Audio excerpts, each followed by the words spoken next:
प्रेम से बोलिए सतगुरु भगवान की जय। बड़ी सुंदर चर्चा का रसपान सत्तो महापुरुषों की पवन वाणी से, ऋषि माताओं बहनों की पवन वाणी से चर्चा विशेषकर आज हमारे आने वाले कार्यक्रम, आने वाले उत्सव जो इस संस्था श्री मेहता जन कल्याण आध्यात्मिक सत्संग समिति का वार्षिक उत्सव है। विगत 30-35 वर्षों से हम इसे मनाते आ रहे हैं। जैसे जैसे संस्था का विस्तार होता गया वैसे वैसे समागम में भीड़ बढ़ती गई।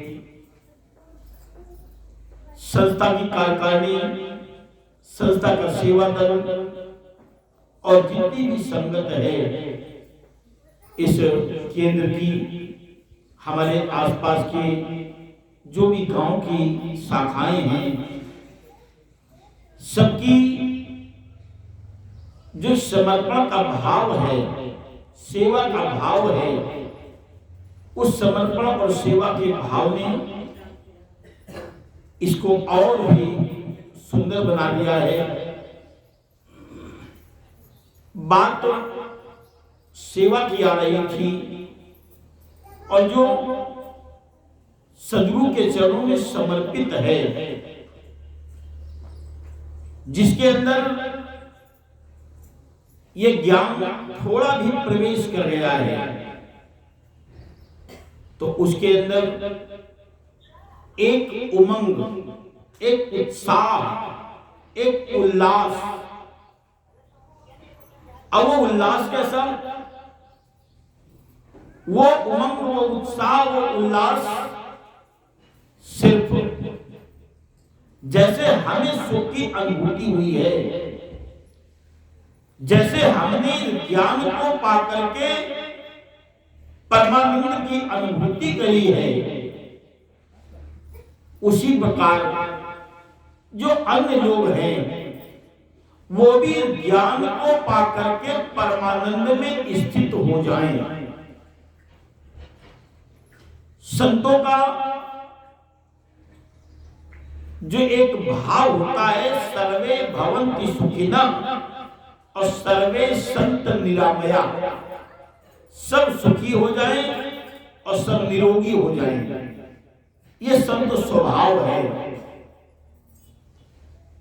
इसी स्वभाव से पूरित होकर के, परिपूर्ण होकर के, इसी स्वभाव से सदगुरु बाबा बूटा सिंह जी महाराज, सदगुरु बाबा मेहताब सिंह जी महाराज, सदगुरु बाबा धीर सिंह जी महाराज ने इन ज्ञान को जन जन तक पहुंचाने का संकल्प लिया कि जैसे हम 3 ताप से तप रहे थे, दैहिक, दैविक और भौतिक, ऐसे ही अन्य लोग भी जो दैहिक ताप, दैविक ताप और भौतिक ताप है, इससे हम जैसे हम इन तापों से बचे हैं, वैसे अन्य लोग भी इन तापों से बच जाएं, तो ज्ञान के संदेश को एक दूसरे के प्रति समर्पित करते रहे, एक घर से दूसरे घर में उतारते रहे। और ये प्रक्रिया आज की नहीं है, सृष्टि के आरंभ काल से ये निरंतर चला आ रहा है। जैसे गीता के संभवतः 8वें अध्याय में भगवान कृष्ण कहते हैं, हे अर्जुन, ये ज्ञान मैंने पहले सूरज ऋषि को दिया, उस ऋषि ने अपने पुत्र मनु को दिया, मनु ने इक्ष्वाक को दिया, और इसी प्रकार से ज्ञान चलता चला आ रहा है, एक घर से दूसरे घर में प्रविष्ट कराना। गुरु ग्रंथ साहब की एक पंक्ति है जो कहती है कि ब्रह्म ज्ञानी मन पर उपकार उमा, अंदर से उल्लास होता है, उमंग होती है कि हमारे द्वारा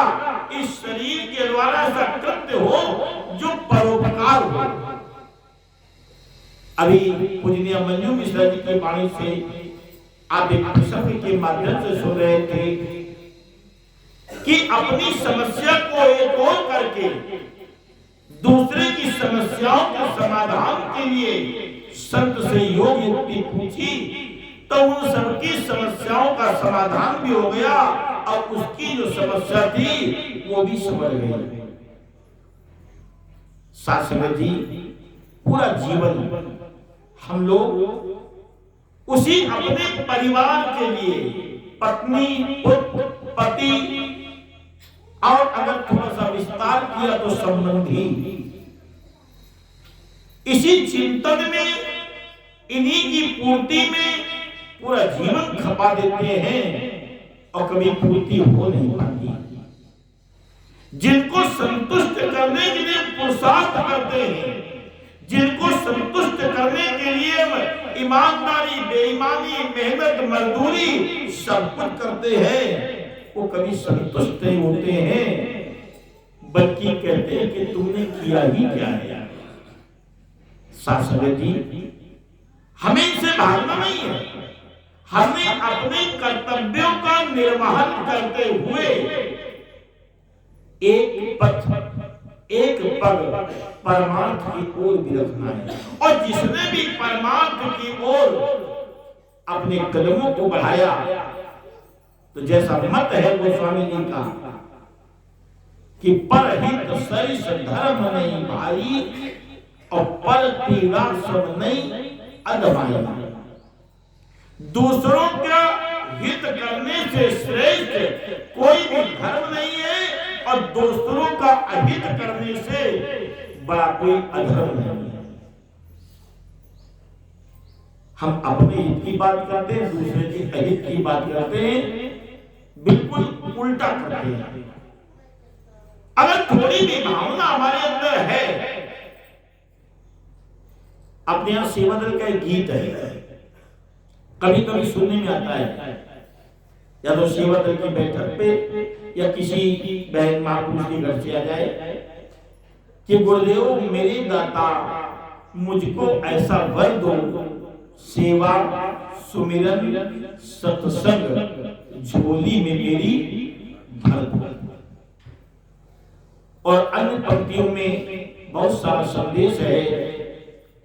अंत की पंक्ति में 2-3 नाम गिनाए गए, भक्ति दो सिमरी सी और ज्ञान दो मीरा सा, श्रद्धा दो तुलसी सी और बोल कबीरा सा, आशा है यही मेरी सदगुरु पूरी कर दो।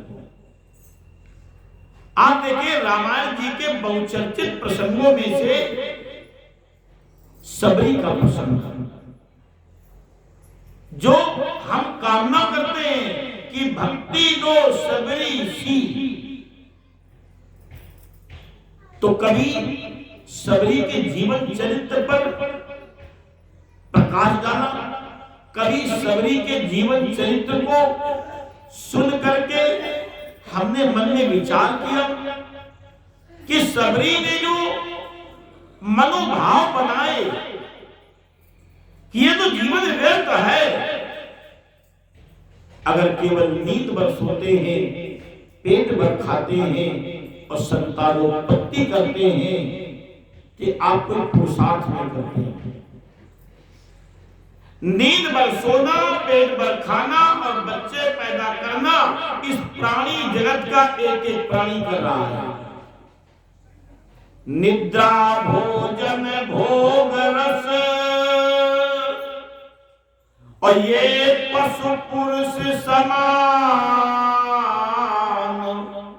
और ज्ञान अधिक एक नरन में,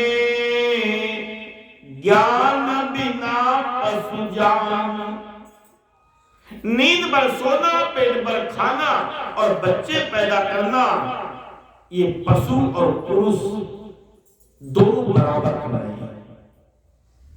लेकिन जो आप मनुष्य हैं, पहले तो विशेषता ये कि मनुष्य जीवन में अनंत संभावनाएं होती हैं। इसमें संभावनाएं कभी समाप्त नहीं होती हैं। जब कभी गाड़ी मुसीबत में फंस जाते हैं तो कहते भैया चारों तरफ की रास्ता बंद हो गया, कुछ सूझता नहीं। लेकिन ये अनंत संभावनाओं का स्वामी है ही मनों की काया। और जब अनंत संभावनाओं का स्वामी है तो अगर विवेक दृष्टि से आप विचारेंगे, देखेंगे तो एक मार्ग खुल जाएगा। इसमें ज्ञान अधिक करने में सोचने की, समझने की, व्यक्त करने की विशेष सामर्थ्य है। इसमें अन्य योगियों से सबरी ने अपने व्यर्थ जीवन में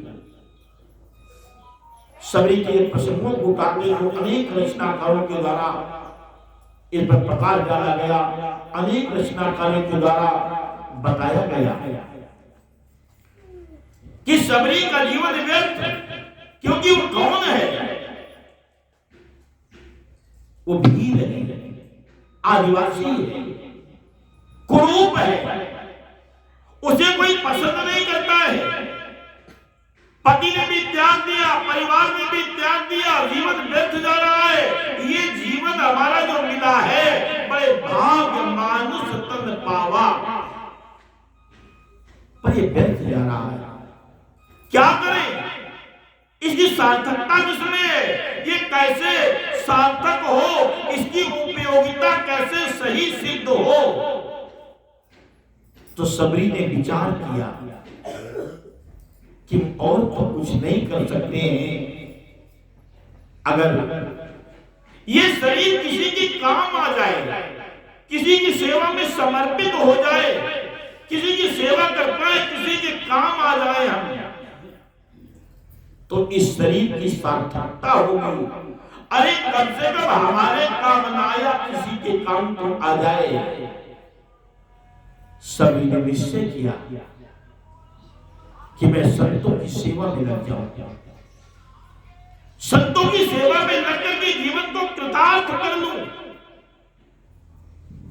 लेकिन जैसे आज जात पात का प्रभाव समाज के ऊपर है, ऐसे ही जाति पात उत्तरता युग में भी था। सबरी को लगा कि मैं अगर शरीर से सेवा करूंगी संतों की, तो कहीं संत हमारी नीचता को, हमारी कुरूपता को, हमारे छोटेपन को देख करके, समझ करके वाली सेवा अस्वीकृत ना कर दे, अस्वीकार ना कर दे, हमारी सेवा ना स्वीकारेंगे तो व्यर्थ जाएगा। तो कहते संभावनाएं कभी खत्म नहीं होती है। मन में पुनः विचार आया कि कोई जरूरत नहीं किसी को दिखाने के लिए कि मैं सेवा कर रहा हूं, कोई जरूरत किसी को दिखाई मैं सेवा कर रही हूं। मैं सेवा का ऐसा प्रकार अपनाऊंगी, मैं ऐसे सेवा करूंगी कि लोग न देखेंगे और न करेंगे, और सेवा तो हो जाएगी। और देखने वाला तो बड़ी बड़ी निगाहों से देख रहा है, बड़े बड़े नेत्र है, वो सब कुछ देख रहा है। मार्ग को निष्कंटक करना, कंकड़, पत्थर, कांटे, उन रास्तों से हटाना जिन मार्गों से संतों का आवागमन होता था, क्योंकि जल के निश्चित स्थान होते थे। और जहां प्रतिवाद पंपा सरोवर था, और पंपा सरोवर में अनेकानेक संत चारों तरफ से आते थे जल की अपनी आवश्यकता को पूर्ण करने के लिए। उन मार्गों को साफ करना, सूखी सूखी लकड़ियों का ढेर बनाना, समिधा, यज्ञ के लिए इस्तेमाल की जाने में लकड़ियों को समिधा कहते हैं, उन्हें एकत्र करना, और रात्रि में ही, रात्रि के दूसरे तीसरे प्रहर में आश्रम के द्वार पर रख देना, मार्ग को साफ कर देना। जब ये सब निरंतर होता रहा तो ऋषियों मुनियों को लगा ये कौन है जो सम्मुख नहीं आता है, कौन है जो मार्ग को साफ करता है, सेवा समर्पित करता है, पर सेवा के बदले में कुछ चाहता नहीं है, वो पारितोषिक नहीं मांगता है, इसके बदले पुरस्कार नहीं मांगता है। हम लोग तो पूजा करो बाजी मानी, देवी मैया पहले काम बना दो, शंकर जी पहले काम बना दो, बाबा जी पहले काम बना दो, फिर ये हो जाए वो हो जाए, और उसके बाद तब हम जो कुछ करना तो करेंगे। आज अभी करेंगे कि नहीं करेंगे, टालेंगे, और रात में स्वप्न उतना आवे डराए थोड़ा, तब भले कर डाले। खैर, ऋषियों को लगा कोई है जो सेवा कर रहा है, लेकिन उसको सेवा का फल मिलना ही चाहिए। चोरी छुपके, लुक छुपके संतों ने अभाव किया है। कुछ संत ऐसा कहते हैं कि सबरी लुक छुपके इसलिए सेवा करती थी कि उसकी जाति, उसकी क्रूरता, उसकी नीचता को समझ के कोई सेवा अस्वीकार न कर दे। लेकिन कुछ संतों का ऐसा मत है कि सबरी लुक छुप के सेवा इसलिए करती थी कि अगर मेरी कोई सेवा देखेगा तो हमारी प्रशंसा कर देगा, उस प्रशंसा से हमारे मन में अभिमान आ जाएगा, और वो अभिमान हमारी की कराई सेवा को नष्ट कर देगा। ध्यान रखना, सेवा करके अगर हमारे मन में तनिक सा भी अभिमान आ जाता है तो हमारी सेवा व्यर्थ हो जाती है। हमारी मन प्रशंसा कर देता है, वो प्रशंसा करने पर मन पुलकित होता है, मन में बढ़िया लगता है कि अगर कोई प्रशंसा कर रहा है तो स्वतः ही हमारे अंदर अहंकार की उत्पत्ति होने लगती है, और अहंकार का अंकुरण ही हमारी सेवा को व्यर्थ कर देता है, निष्प्रभावी कर देता है। सासंग जी, लेकिन ऋषि कुमारों को, ऋषियों ने अपने पुत्रों को, अपने शिष्यों को लगाया कि देखो कौन है जो लुक छुप के सेवा करता है, लेकिन वो सामने नहीं आता है। एक दिन ऋषि मतंग के शिष्यों के द्वारा सबरी को रात्रि में देख लिया गया। सबरी को देख लिया, सबरी को घेर लिया, पकड़ लिया कि चलो गुरुदेव के सन्मुख, हम गुरुदेव के शिष्य हैं। अब गुरुदेव ने मैं लगाया है कि कौन चोरी छुप के सेवा करता है। भयकातर सबरी, वो घबराई सबरी। जब ऋषि मतंग के सन्मुख प्रस्तुत की गई, उसके मस्तक की ओर देखा ऋषि मतंग ने, तो कहा शिष्यों ये तो बड़ी भाग्यवानी है, ये बड़ी भाग्यवानी है, इसको इसी आश्रम में आश्रय दे दो, इसी आश्रम में इसके रहने की व्यवस्था कर दो, यहीं पर भोजन करेगी, यहीं पर भजन करेगी।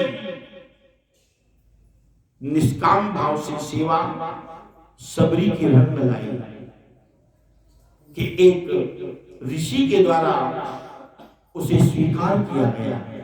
आश्रम में आश्रय, संतों का सानिध्य मिल जाना बड़ी बात है। संत समागम हरि कथा तुलसी दुर्लभ दोए। संतों का समान मिल गया, आश्रम में आश्रम मिल गया, और पुण्य का अन्न उन्हें प्राप्त होने लगा। लेकिन समाज में तो लोग उंगलियां बहुत उठाते हैं।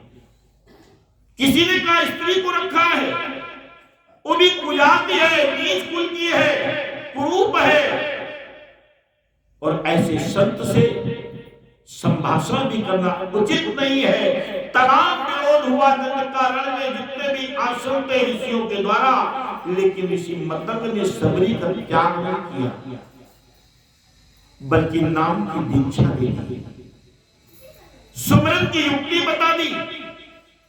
अब वो नित्य साधुओं की संगत करती, जो नाम गुरुदेव सिमरा में उसका सुमरन करती, जो जीवन व्यर्थ जा रहा था और सार्थकता की ओर बढ़ने लगा।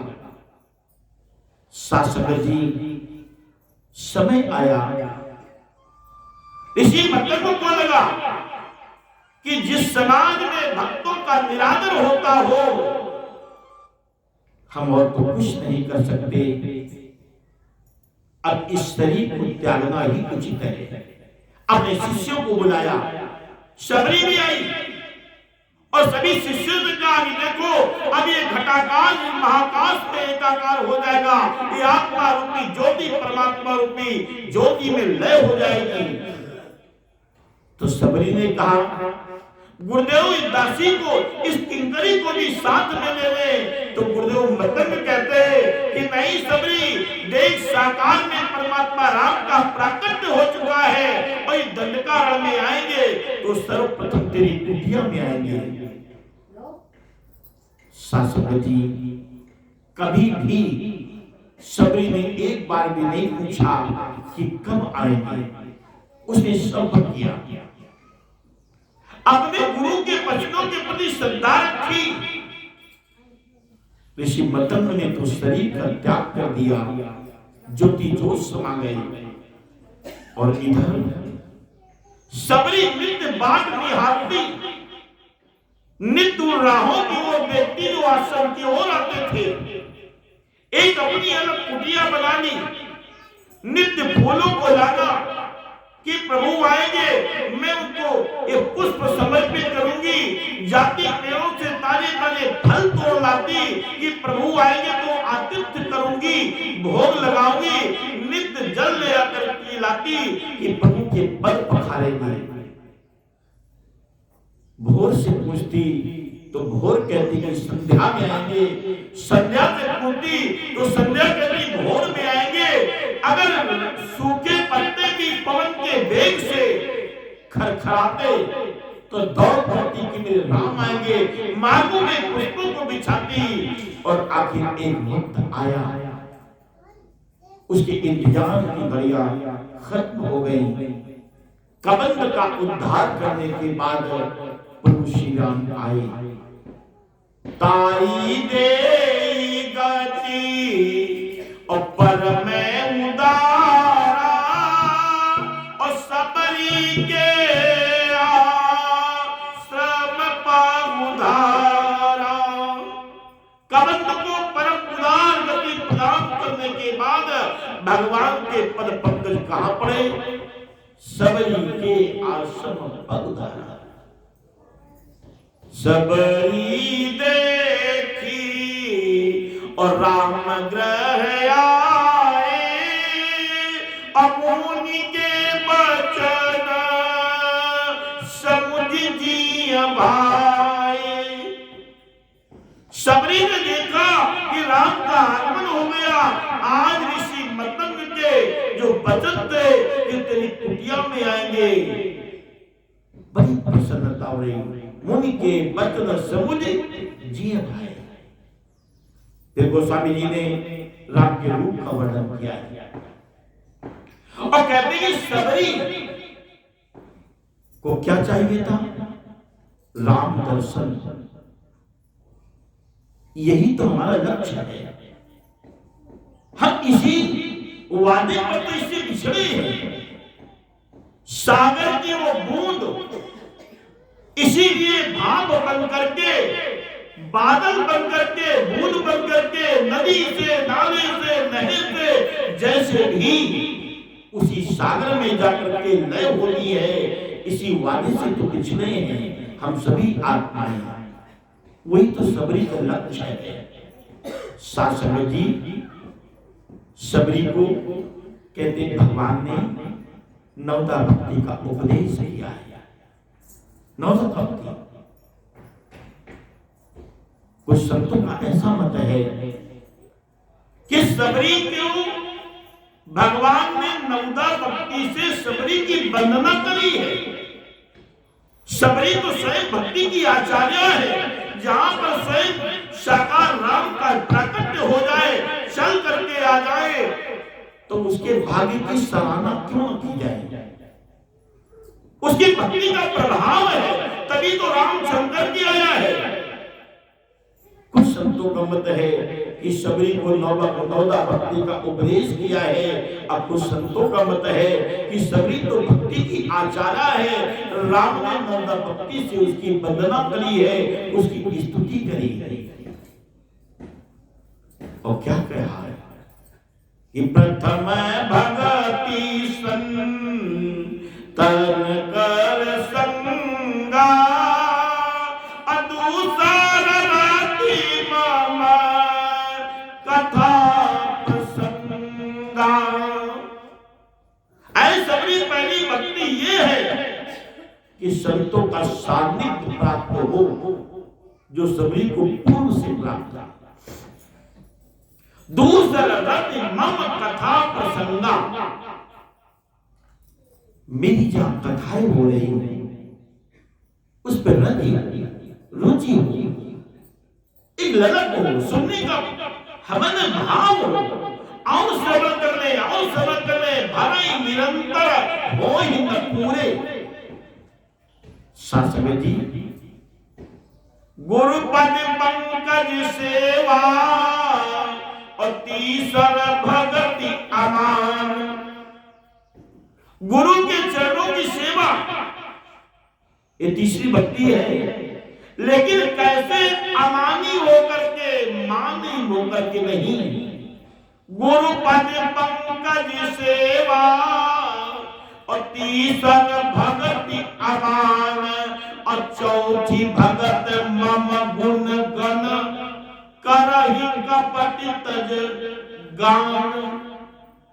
चौथी भक्ति है कि मेरे गुणों का गान करो, मेरे गुणों का बखान करो, मेरे गुणों को सुनाओ, लेकिन कपट का त्याग करके।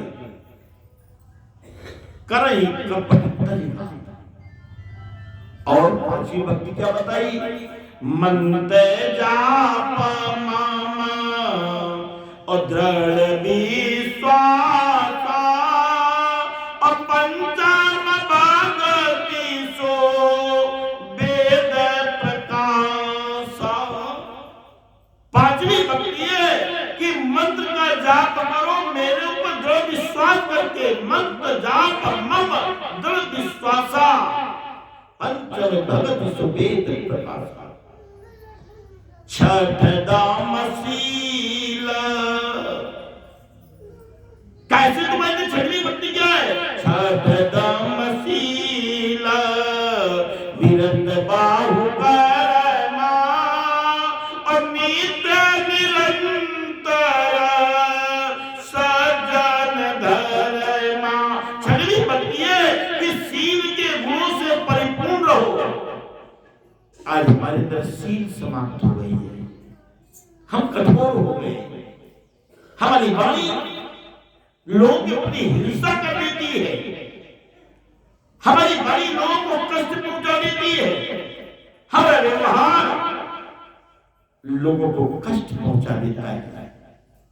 जरूरी नहीं कि तुम किसी को लाठी से मारो, कभी कभी जो वाणी होती है इतनी बड़ी हिंसा कर देती है, व्यक्ति जीवन भर भूल नहीं पाता है। कभी किसी को अपनी दृष्टि से ऐसे देख लेते हैं हम कि उसको बड़ी पीड़ा हो जाती है। किसी घृणात्मक दृष्टि से, घृणा वाली दृष्टि से किसी को देख लेते हैं, उसे कितनी बड़ी पीड़ा पहुंचती है, हम इसका अंदाजा नहीं लगा पाते हैं। पर तुमने पीड़ा दी किसको? सब में एक ही तो लग रहा है। छठ दम शील विरत बहु कर्मा, तमाम कर्मों से विरक्ति। और ये किसका धर्म है? नित्य निरंतर। ऐसा नहीं कि सील दिखाया फिर बेसील हो गए, फिर सील दिखाया। जब तो सील कितने महत्वपूर्ण शब्द है। कबीर कहते हैं सीलवंत सबसे बड़ा और सब रतनन की खान और तीन लोक की संपदा और रही सील में आन। सबसे बड़ा धनी है, तीनों लोगों की संपदा उसके पास है कि सील के गुण से जो परिपूर्ण है। छठ दम शील विरत बहु कर्मा, नित्य निरंतर लगातार ये सील बना रहे, ये सज्जन व्यक्ति का धर्म है। और साता मोही मैं जग देखा अमोहित अधिक संत कर लेखा। सातवीं भक्ति सभी ये है कि मेरे समान, भगवान राम कहते हैं कि मेरे समान सारे संसार को देखो, ये सब भगवान के रूप है। लेकिन जो संत है उनको हमसे भी ऊपर मानना। अष्टक जता और लाभ संतोषा असापने नहीं दे कहीं पर दोषा।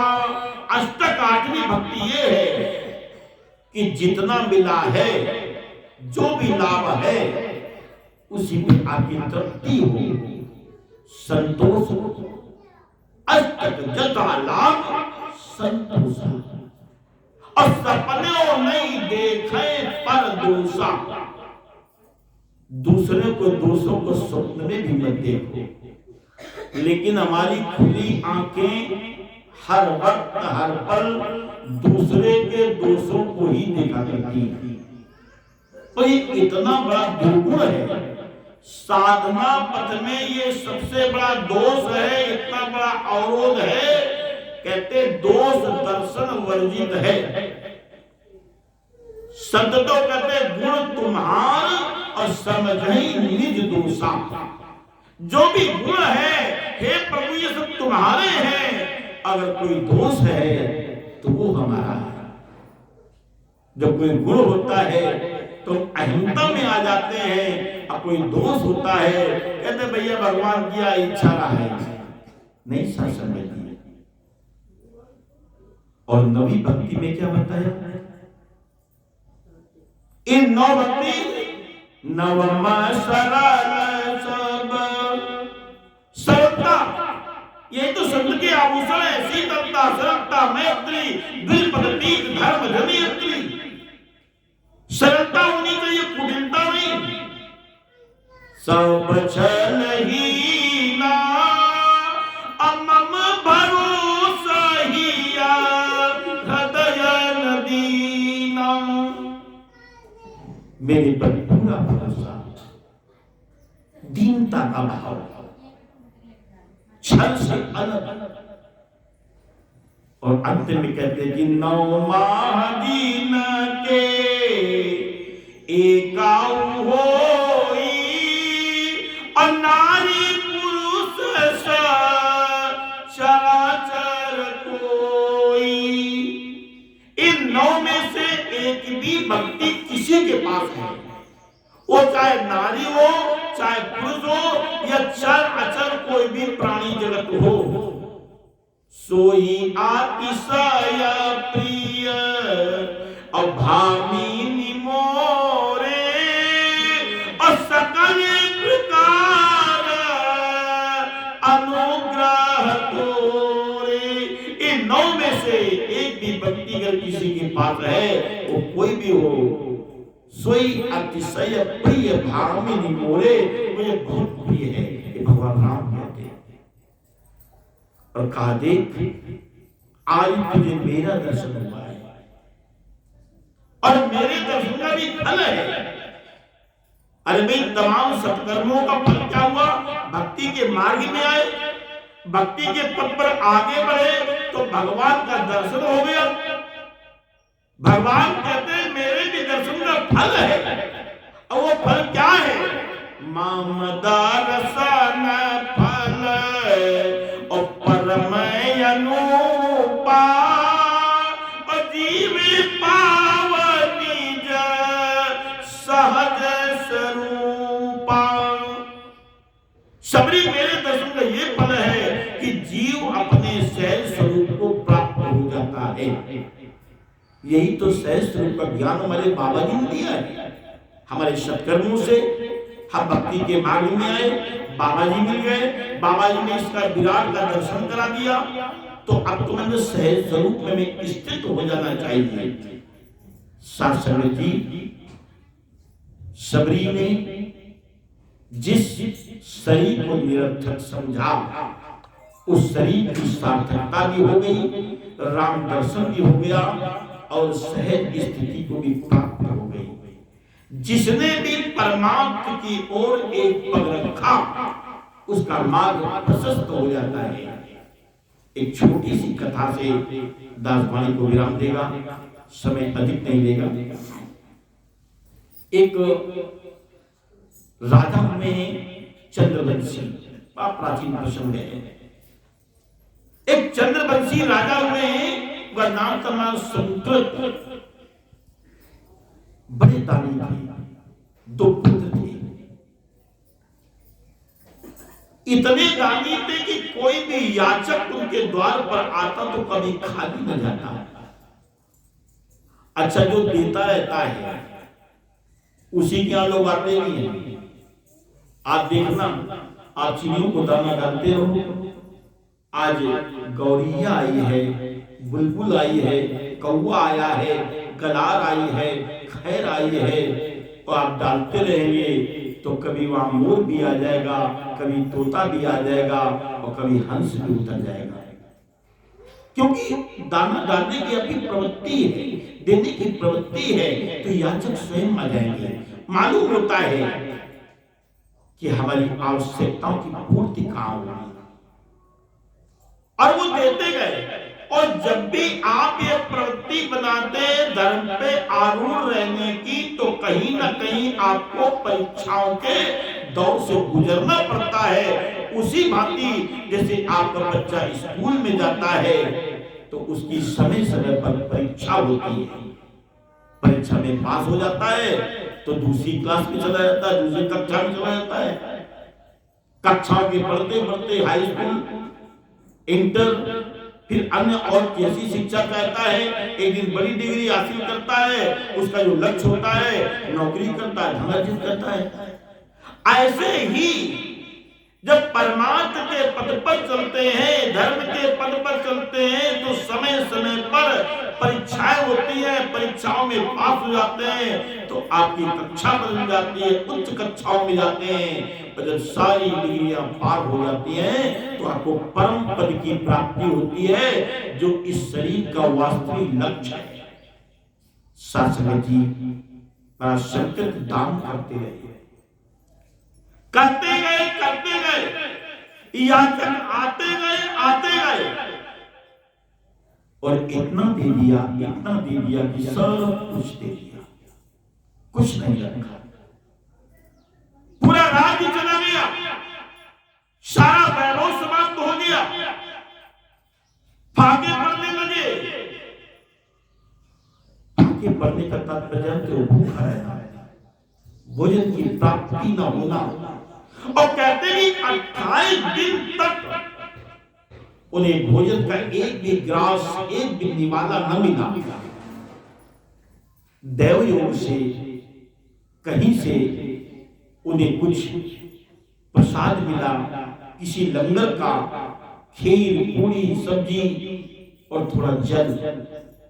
तो पत्नी, पुत्र, पुत्री, 2 बेटे और उनकी पुत्री जब इनके सन्मुख वो आया तो गृह स्वामी का कर्तव्य क्या होता है कि पहले घर के बुजुर्ग और घर के बच्चे, इस शास्त्रोक्त विधान है कि पहले घर के बुजुर्ग, घर के बच्चे, उन्हें तृप्त करावे। और शास्त्र तो ये भी कहता है कि अपने पड़ोस पे भी दृष्टि डाले कि कोई भूखा तो नहीं है,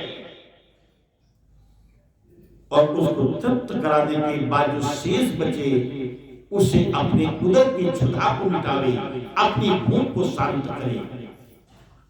तो उन्होंने उसी शास्त्रोक्त विधान के अनुसार जो 28 दिनों के बाद उन्हें अन्न और जल प्राप्त हुआ, सो अपने बच्चों को खिलाने के लिए उन्होंने प्रस्तुत किया। तो वहां पर एक ब्राह्मण देव आ गया, बोले महाराज मैं कई दिनों का भूखा हूं, आपका नाम सुनकर के आया हूं, आप तो बड़े दयालु है, बड़े दानी है, याचक को कभी मना नहीं करते, आप हमारी उदर की क्षुधा को मिटावे, हमारी भूख को शांत करें।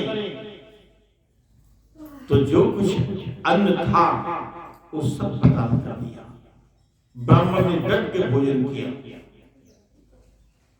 अब जो उच्चिष्ट बचा, जूठन थोड़ा बहुत जो बचा, सोचा चलो इसे प्रस्तुत करते हैं अपने परिजनों को। तो उसी समय एक चंडाल आ गया। वो चंडाल अपने साथ कई कुत्ते लिए था, उनके साथ में आया। बोले महाराज मैं कई दिनों का भूखा हूं, हमारे ये कुत्ते भी भूखे, आपके पास अन्न है, मैं प्रदान करें। तो जो जूठन बची थी ब्राह्मण की, वो भी उस चंडाल को दे दी, उसके कुत्तों को दे दी। अब कुत्तों की रेखा से जो कुछ शीत चावल के इधर उधर गिर गए, उसको भी उस चंडाल ने क्या किया, हाथ से ऐसे ऐसे वो लेपा पोती करके अपने बदन में चुपड़ लिया और बढ़ गया आशीर्वाद देते हुए आगे की ओर। अब तो पात्र में थोड़ा जल था, इसे गले का सिंचन हो सके, गले का जो गीलापन है, तरलता है, वो बनी रहे, प्राण संकट में ना आवे। तो अपनी पुत्री की ओर प्रथम का अंजलि बांध में तुझे जल पिलाता हूँ। और जो ही जल डालने ही वाले थे तब तक चंडाल और गया। बोले महाराज मैं कई दिनों का भूखा और प्यासा हूँ, ये हमें विदित है कि आपके पास खिलाने के लिए कुछ नहीं है, आप भी भूखे, लेकिन आपके पास जल है, आप जल पिला करके मैं तृप्त कर दें। और जो ही जल अपनी पुत्री की ओर से हटा करके उस चंडाल की ओर किया, तो ही एक अद्भुत चमत्कार हुआ। वहीं पर ब्रह्मा, वहीं पर विष्णु, वहीं पर भगवान शंकर का प्राकट्य हो गया। प्रथम ब्राह्मण के रूप में भगवान विष्णु ने परीक्षा ली थी, पुनः चंडाल और कुत्ते के रूप में ब्रह्मा जी आए थे, और तीसरी बार में चंडाल के रूप में भगवान शंकर आए थे। तीनों का प्राकट्य हो गया, उनको आशीष प्रदान किया, कितने आशीर्वाद दिए, कितने वर दिए, और उनका राज्य भली भांति पहले की तरह परिपूर्ण हो गया। शासक जी, जब भी आप इस पथ पर चलेंगे, जो परमात्मा का अनुगामी है उसे वंचित कुछ नहीं है, वो सब कुछ प्राप्त कर लेता है। बाबा जी की कृपा से दास भी इस पथ पर आया, अधिक परीक्षाएं, लेकिन सब में बाबा जी ने आगे की ओर बढ़ाया। आज भी दास इसी समर्पण भाव से आपकी सेवा में है। सद्गुरु कृपा करें दास के ऊपर, सद्गुरु कृपा करें आपके ऊपर कि हम सभी इसी परमात्मा के अनुगामी बने रहें। ये भी एक परमार्थ है, लोगों को अध्यात्म से जोड़ देना, लोगों को सद्गुरु की शरणागति पहुंचा देना, लोगों को ज्ञान का संदेश दे देना, ये भी परमार्थ है। जो जीव भटक रहे हैं 84 में, उनको परम धाम की ओर अग्रसर कर देना, ये परमार्थ है। और इसीलिए संतों महात्माओं के द्वारा इस समागम किए जाते हैं, ज्ञान प्रदान किया जाता है। इसमें हम सबकी सहभागिता एक नया रंग लाएगी, कितनी आत्माओं का उद्धार होगा, कितनी आत्माएं परमात्मा से मिलन होगा, उसके पूर्ण के भागी हम भी बनेंगे। तो दास अधिक पानी का विस्तार न करते हुए यही पानी को विराम देगा। प्रेम से बोलिए सद्गुरु भगवान